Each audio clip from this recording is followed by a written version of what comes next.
In this lesson, we're going to learn about writing variable equations. So if we have a problem like this one that says Natasha wrote N books, so we don't know how many, we're just saying that there's N amount, okay? Then she wrote 20 more books. Choose the correct expression that shows how many books Natasha wrote in total. And we have a choice here of which variable expression is the correct one.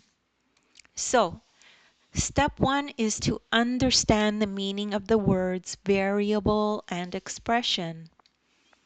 A variable is a letter given to an unknown number. So this is the unknown number. She wrote some, but we just don't know how many. But later we know that she did write 20 more books. So this one actually has a value. It's a known value for that one. N is the unknown value. So an expression is an equation that represents another number. It is made up of numbers and variables. So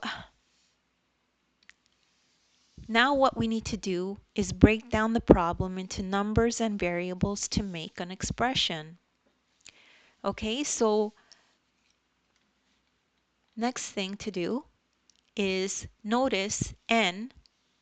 N is the number of books she starts with, right? And then she adds 20 more to that amount.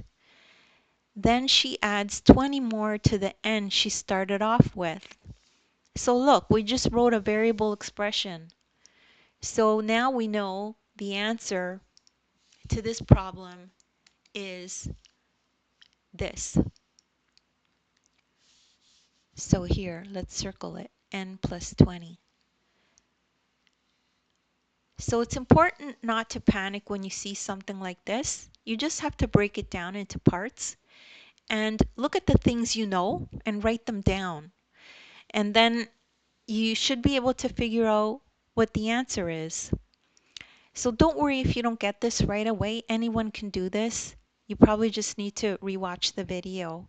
As well, I have links in the description to other videos of mine that are like this. And you could download the ebook and follow along in the ebook this exact lesson as you watch the video. Please make sure to like and subscribe, and thank you so much for listening.